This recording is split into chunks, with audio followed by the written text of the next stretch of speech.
Welcome. स्वागत है आपका हमारे यूट्यूब चैनल पर। हम यहाँ पर पॉलिटी के लेक्चर्स देख रहे थे। तो हमने पहले अब तक जो भी देखा है वो सभी ओवरव्यू कहा जाएगा कॉन्स्टिट्यूशन का और पॉलिटी का। जो हमने पहले देखा है कि हिस्टोरिकल बैकग्राउंड देखा था, जिस तरीके से कंपनीज रूल था और फिर क्राउन्स रूल था। उसके बाद में मेकिंग ऑफ द कॉन्स्टिट्यूशन देखा।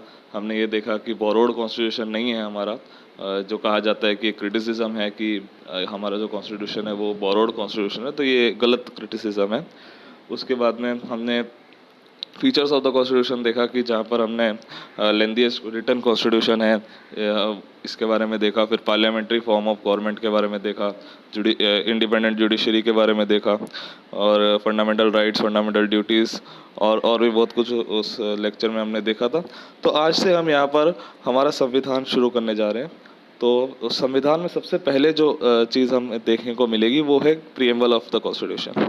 तो आज हम प्रीएम्बल के बारे में पढ़ेंगे कि प्रीएम्बल के बारे में क्या कहा जाता है, प्रीएम्बल में क्या वर्ड्स लिखे हुए हैं, और प्रीएम्बल के ऊपर जो केस हुए थे उस केस का से क्या निकल कर के आया सामने। तो आज हम प्रीएम्बल के बारे में पढ़ेंगे। तो शुरू करते हैं। प्रीएम्बल देखिए, हमारा कॉन्स्टिट्यूशन का एक इंट्रोडक्शन है, एक प्रीफेस कहा जा सकता है, जिसे कि प्रस्तावना कह सकते हैं हम। कि वो एक हमें समरी दे देता है कि हमारे कॉन्स्टिट्यूशन में आगे आपको क्या क्या चीज़ें देखने को मिलेंगी। तो उसके बारे में केवल एक इंट्रोडक्शन है, एक प्रीफेस है, एक प्रस्तावना है। इसके अंदर एक समरी, एक एसेंस या फिर एक सार मिल जाता है हमें कॉन्स्टिट्यूशन का। याद रखने वाली बात यहाँ पर ये है कि जो हमारा प्रीएम्बल है वो पहला प्रीएम्बल नहीं है वर्ल्ड का। सबसे पहला जो प्रीएम्बल था वो अमेरिकन कॉन्स्टिट्यूशन में रखा गया था, और हमारा जो प्रीएम्बल है वो यूएन चार्टर के ऊपर बेस्ड है, कि जो यूएन चार्टर के हिसाब से हमारे प्रीएम्बल को बनाया गया है। भारत जो है वो अमेरिका का जो कॉन्स्टिट्यूशन में प्रीएम्बल रखा गया था तो उसी प्रैक्टिस को फॉलो कर रहा है, लेकिन जो बेस है वो यूएन चार्टर से लिया गया है। तो ये नहीं कि अमेरिका के कॉन्स्टिट्यूशन में जो प्रीएम्बल दिया है उसको वहाँ से लिया गया है, वहाँ से नहीं लिया गया है। सिर्फ ये प्रैक्टिस वहाँ से फॉलो की गई है कि प्रीएम्बल रखा जा सकता है कॉन्स्टिट्यूशन में। और हमारा जो प्रीएम्बल है वो ऑब्जेक्टिव रेजोल्यूशन पर बेस्ड है, जो पंडित जवाहरलाल नेहरू के द्वारा दिए गए थे दिसंबर 13, 1946 में। इसके बारे में हम पहले पढ़ चुके हैं कि ऑब्जेक्टिव रेजोल्यूशन क्या था, और उस रेजोल्यूशन के ऊपर हमने बेस्ड वहाँ से हमने चीज़ें ली हैं कि हमारे कॉन्स्टिट्यूशन, हमारे प्रीएम्बल में क्या चीज़ें होनी चाहिए। और प्रीएम्बल को कॉन्स्टिट्यूएंट असेंबली ने अडॉप्ट कर लिया था, जो ऑब्जेक्टिव रेजोल्यूशन से इसे अडॉप्ट कर लिया था 22 जैन को 1947 में। और उसके बाद में हमारे प्रीएम्बल में अमेंडमेंट की गई थी। केवल एक बार हमारे प्रीएम्बल में अमेंडमेंट की गई है। इसके बारे में हम आगे भी पढ़ेंगे कि अमेंडमेंट कर सकते थे या नहीं कर सकते थे। इस पर केस हुए थे कि प्रीएम्बल पार्ट है या नहीं है कॉन्स्टिट्यूशन का। तो इसके बारे में पढ़ेंगे, लेकिन इस समय ये याद रखना ज़रूरी है कि एक ही बार हमारा प्रीएम्बल में अमेंडमेंट की गई है, जो कि 42nd कॉन्स्टिट्यूशनल अमेंडमेंट थी 1976 में। इसे मिनी कॉन्स्टिट्यूशन भी कहा जाता है क्योंकि इसमें काफ़ी चेंजेस इस अमेंडमेंट के तहत लाए गए थे। 42nd कॉन्स्टिट्यूशन अमेंडमेंट बहुत ज़्यादा इंपॉर्टेंट है कि यहाँ पर काफ़ी ज़्यादा चेंजेस हो चुके थे हमारे कॉन्स्टिट्यूशन में, और इसीलिए इसे मिनी कॉन्स्टिट्यूशन भी कहा जाता है। और ये आप ड्यूरेशन देखेंगे तो 1976 में ये अमेंडमेंट लाई गई थी, जो कि इमरजेंसी का टाइम उस समय चल रहा था भारत में, तो उस समय ये अमेंडमेंट लाई गई थी। और इसके बाद एक और अमेंडमेंट लाई गई थी 44th अमेंडमेंट, जिसके बारे में भी हम पढ़ेंगे अच्छे से आगे।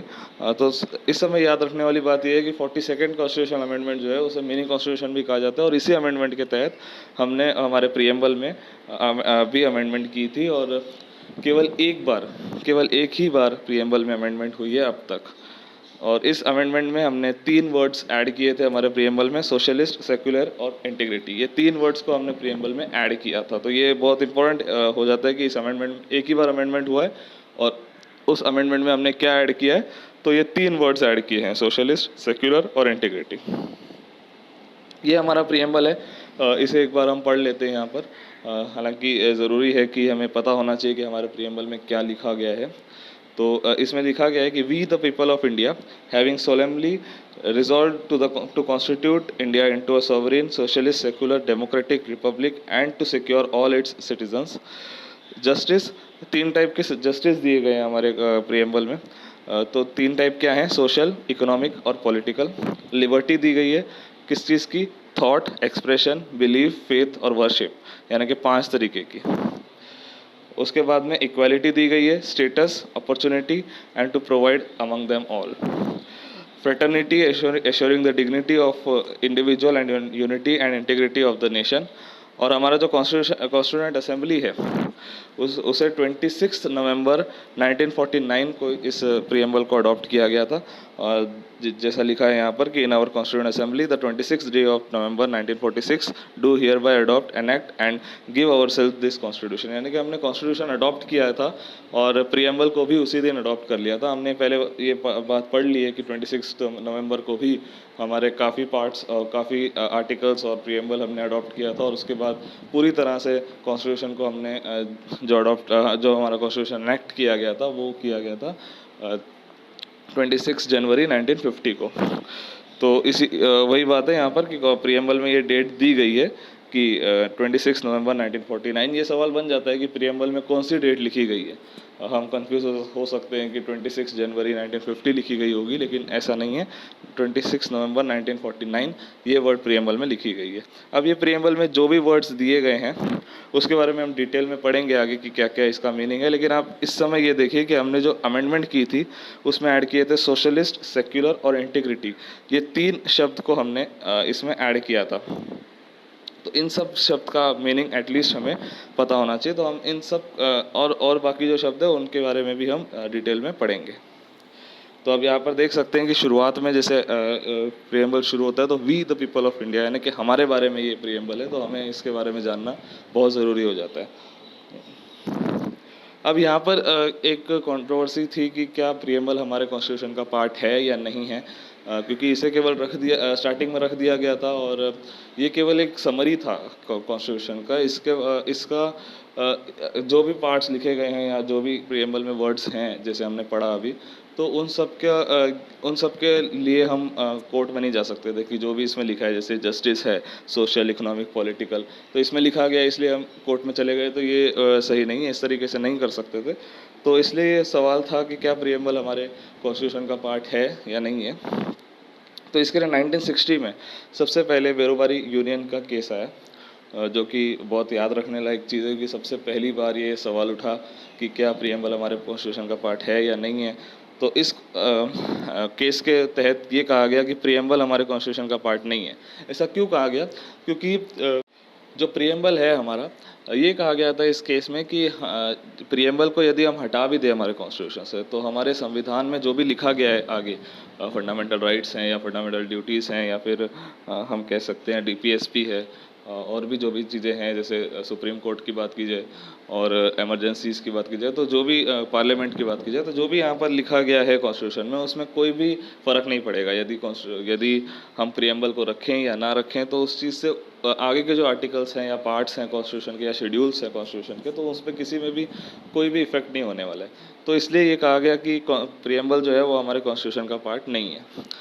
ठीक है, यहाँ पर ये है कि प्रियम्बल को कहा गया कि ये कॉन्स्टिट्यूशन का पार्ट नहीं है, क्योंकि इसको हटाने से या फिर इसमें अमेंडमेंट करने से या फिर इससे कोई भी इम्पैक्ट कॉन्स्टिट्यूशन के ऊपर नहीं पड़ने वाला है।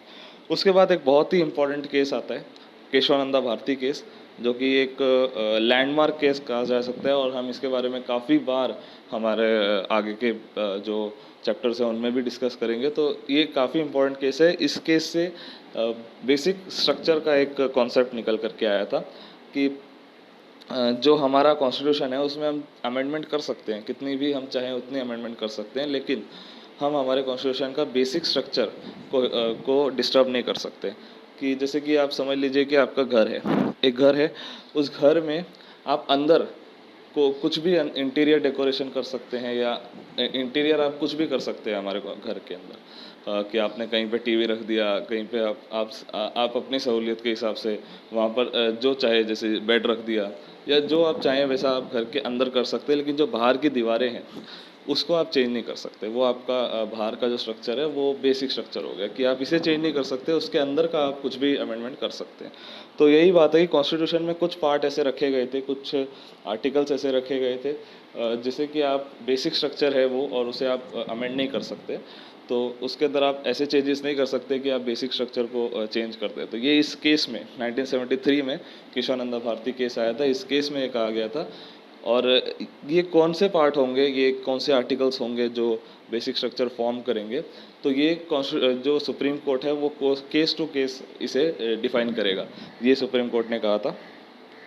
और इसी केस में कहा गया था कि सुप्रीम कोर्ट के द्वारा कि जो पहले आपने कहा है कि पहले प्रियम्बल पार्ट नहीं है हमारे कॉन्स्टिट्यूशन का, तो यहाँ पर ये कहा गया कि प्रियम्बल एक पार्ट है हमारे कॉन्स्टिट्यूशन का, एक संविधान का हमारा अंग है ये नहीं कि संविधान के बाहर है। भले ही इसको अमेंड करने से या फिर इसको नहीं रखने से भी कोई फ़र्क नहीं पड़ेगा, लेकिन एक समरी दे रहा है ये हमारे कॉन्स्टिट्यूशन के बारे में एक एसेंस दे रहा है, एक सार दे रहा है। तो हमें हमारा ये कॉन्स्टिट्यूशन का पार्ट है। और इसमें आपने देखा रहेगा तो डेट भी दी गई है, देखिए जैसे 26 नवंबर 1949, तो ये सब कुछ दिया गया है। जस्टिस, लिबर्टी, इक्वालिटी, फ्रेटर्निटी, सबके बारे में बात की गई है, सोशलिस्ट, सेक्युलर। तो एक काफ़ी अच्छा हमारा ये प्रियम्बल बनाया गया था। तो ये निश्चित रूप से पार्ट है, ये कहा गया था केशवानंदा भारती केस में। और ये भी कहा गया था कि इसमें हम अमेंडमेंट कर सकते हैं, इसे बेसिक स्ट्रक्चर का पार्ट नहीं रखा गया था। इसे कहा गया था कि आप अमेंड कर सकते हैं इसमें, और आप जो अमेंड करेंगे फिर उसके बाद में हम केस टू केस, जैसे आप बेसिक स्ट्रक्चर में यही कहा गया था कि केस टू केस वेरी करता है, तो आप केस टू केस हम ये देखेंगे कि जो आपने अमेंडमेंट की है वो संविधान का जो बेसिक स्ट्रक्चर है उसे तो हर्ट नहीं कर रहा है। तो ये कहा गया था केशवानंदा भारती केस में। ये काफ़ी लैंडमार्क केस है, काफ़ी इंपॉर्टेंट केस है। हम बेसिक स्ट्रक्चर के बारे में आगे भी पढ़ेंगे डिटेल में, और फिलहाल के लिए यही यहाँ पर कहा जा सकता है कि हमारा जो प्रियम्बल है उसको अंदर आप अमेंडमेंट कर सकते हैं, और एक पार्ट है हमारे कॉन्स्टिट्यूशन का पूरी तरह से।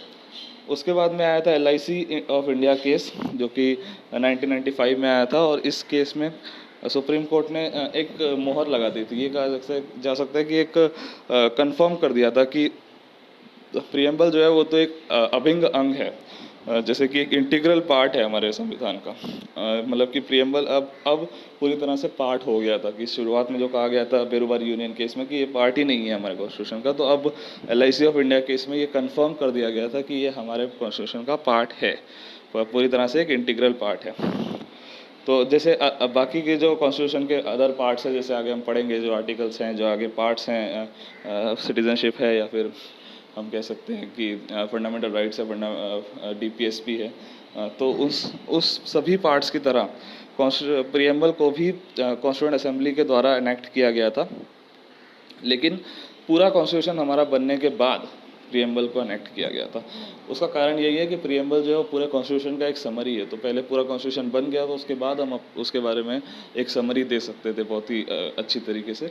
तो एक काफ़ी अच्छा हमारा प्रियम्बल लिखा गया है यहाँ पर। प्रियम्बल के बारे में दो चीज़ें जहाँ पर जानना बहुत ज़रूरी हो जाता है कि प्रियम्बल जो है वो कोई भी source of power to legislation नहीं है कि या ये हम कह दें कि प्रियम्बल में ऐसा लिखा है इसीलिए लेजिस्लेचर ने कोई एक्ट बना दिया, या फिर प्रियम्बल में ये लिखा है इसलिए लेजिस्लेचर उसको देखकर कुछ भी आप काम नहीं कर सकते। ये सोर्स ऑफ पावर नहीं है लेजिस्लेचर के लिए, और ये प्रोहिबिशन भी नहीं है पावर्स ऑफ लेजिस्लेचर के लिए कि उन्हें रोक रहा भी नहीं है और उन्हें अलाउ भी नहीं कर रहा है। मतलब एक पावर भी नहीं दे रहा है कि आप प्रियम्बल के हिसाब से एक्ट्स बनाइए या फिर कुछ भी कीजिए, और वो रोक भी नहीं रहा है कि आप नहीं कीजिए, ऐसा कुछ मत कीजिए। तो दोनों ही तरीके से कि इसीलिए ये कहा गया था कि ये पार्ट नहीं है हमारे कॉन्स्टिट्यूशन का शुरुआत में, कि प्रियम्बल का होने या ना होने से कोई फ़र्क नहीं पड़ रहा था ज़्यादा।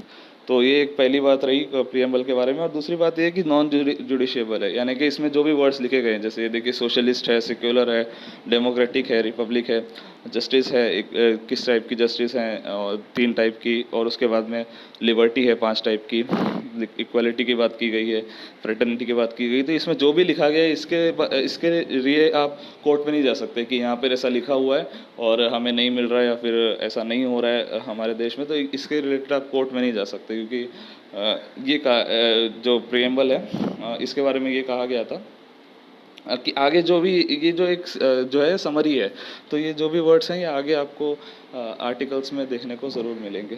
तो जैसे उस आर्टिकल्स में देखने मिलेंगे, तो यदि वो जुडिशियल रहेंगे तो आप जुडिशरी में जा सकते हैं। लेकिन यहाँ पर ऐसा लिखा गया इसलिए जुडिशरी में जाना ये सही नहीं है। ये प्रियम्बल के बारे में 2 बातें हैं जो जानना यहाँ पर बहुत ही ज़रूरी है। इसके बाद में अमेंडमेंट की बात की जाए तो अमेंडमेंट की बात हमने की पहले भी कि केशवानंदा भारती केस जो आया था 1973 में, उसके अंदर ये कहा गया था कि प्रियम्बल जो है वो अमेंडमेंट नहीं कर सकते उसके अंदर, क्योंकि वो पार्ट नहीं है, जो शुरुआती तौर में ये कहा गया था। उसके बाद में केस जो आया था केशवानंदा भारती केस, उसके अंदर कहा गया था कि आप कर सकते हैं अमेंडमेंट, ऐसी कोई बात नहीं, आप अमेंडमेंट कर सकते हैं। और 368 आर्टिकल के तहत ये आर्टिकल काफ़ी इंपॉर्टेंट हो जाता है। आगे हम इस आर्टिकल के बारे में भी डिटेल में पढ़ेंगे कि इस आर्टिकल में डिटेल में दिया गया है कि आप अमेंडमेंट किस तरह से कर सकते हैं। उसके बाद में कोर्ट में ये कहा गया था कि अमेंडमेंट कर सकते हैं प्रियम्बल में, लेकिन जो बेसिक स्ट्रक्चर्स है, जैसे कि केशवानंदा भारती केस में निकल करके आया था बेसिक स्ट्रक्चर का कंसेप्ट, तो उसमें यही कहा गया था कि जो बेसिक स्ट्रक्चर है उसे आप चेंज नहीं कर सकते, लेकिन इसमें अमेंडमेंट कर सकते हैं आप। और केवल एक ही बार कॉन्स्टिट्यूशन में प्रियम्बल में अमेंडमेंट की गई है, 42nd कॉन्स्टिट्यूशन अमेंडमेंट, जिसमें 3 वर्ड ऐड किए गए थे, सोशलिस्ट, सेक्युलर और इंटीग्रिटी। ये काफ़ी इंपॉर्टेंट है कि कौन से वर्ड ऐड किए गए थे। और उसके बाद में इसके ऊपर भी ये अमेंडमेंट पर भी सवाल उठाए गए थे कि क्या ये अमेंडमेंट सही है या गलत है। तो उस अमेंडमेंट को बाद में हेल्ड टू बी वैलिड, यानी कि इस अमेंडमेंट को सही करार दे दिया गया था कि ये अमेंडमेंट बिल्कुल सही है। इसके आगे का जो है हम आगे पढ़ेंगे कि हमारे प्रियम्बल के पार्ट्स क्या क्या हैं, इसके अंदर क्या सोर्स है, नेचर क्या है। जस्टिस जैसे हमने बोला 3 टाइप के हैं, 5 टाइप के लिबर्टी है, डिटेल में हम स्टडी करेंगे। इंग्रेडिएंट्स क्या है, वही इंग्रेडिएंट्स हैं, इसको आप डिटेल में पढ़ेंगे आगे। और क्या कीवर्ड्स लिखे गए हैं उसके बारे में हम एक मीनिंग क्या है उनका उसके बारे में समझेंगे तो अगले लेक्चर में। तो बने रहिए हमारे साथ अगले लेक्चर में भी। इस लेक्चर में कुछ नहीं समझ में आया होगा तो कमेंट सेक्शन में लिख के बताइएगा। काफ़ी डिटेल्ड तरीके से हम प्रियम्बल को यहाँ पर पढ़ रहे हैं, और आगे जो भी केसेस होंगे, जो भी हमारे आर्टिकल्स होंगे हमारे कॉन्स्टिट्यूशन के, और जो भी पार्ट्स हैं कॉन्स्टिट्यूशन के शेड्यूल्स है, उससे भी हम पूरी तरह से डिटेल में स्टडी करेंगे। इस यहाँ पर हमने जो आज पढ़ा उसको रिवाइज करते हुए हम ये देख सकते हैं कि प्रियम्बल एक कॉन्स्टिट्यूशन का सिर्फ एक इंट्रोडक्शन है, एक सार मिल जाता है, एक समरी मिल जाती है इसमें। ऑब्जेक्टिव रेजोल्यूशन पर बेस्ड था, और हमारा पहला प्रियम्बल नहीं है वर्ल्ड में, अमेरिकन कॉन्स्टिट्यूशन में सबसे पहली बार प्रियम्बल देखा गया था। उसके बाद में एक ही बार अमेंडमेंट की गई है, 42nd कॉन्स्टिट्यूशन अमेंडमेंट, जिसमें 3 वर्ड्स ऐड किए गए थे, सोशलिस्ट, सेक्युलर और इंटीग्रिटी। और प्रियम्बल हमने पढ़ा कि उसमें क्या क्या लिखा गया है, और डेट दी गई है कि 26 दिसंबर 1949 ये डेट दी गई है, काफ़ी इंपॉर्टेंट डेट है। उसके बाद में हमने 3 केस पढ़े कि प्रियम्बल पार्ट है या नहीं है, इसके बारे में 3 बार सुप्रीम कोर्ट में केस गए हैं। फिर हमने देखा कि अमेंडमेंट पार्ट है। केशवानंदा भारती केस में ये आया था सामने, मतलब सबसे पहले, कि ये पार्ट नहीं है हमारे कॉन्स्टिट्यूशन का, तो इसलिए इसमें अमेंडमेंट नहीं की जा सकती। इसलिए ये केस यहाँ पर केशवानंदा भारती केस में सुना गया था, और वहाँ पर ये कहा गया फिर कि नहीं, आप अमेंडमेंट कर सकते हैं। और एक बार अमेंडमेंट की भी गई उसके बाद में, और ये कहा गया कि प्रियम्बल आपके कॉन्स्टिट्यूशन का पार्ट है। तो ये हमने पढ़ लिया इस लेक्चर में। आगे के लेक्चर में हम प्रियम्बल के बारे में पढ़ेंगे, और क्या वर्ड्स लिखे गए हैं इसमें, उस सब का मीनिंग जानने की कोशिश करेंगे। तो आज के लिए इतना ही। Thank you, thanks a lot.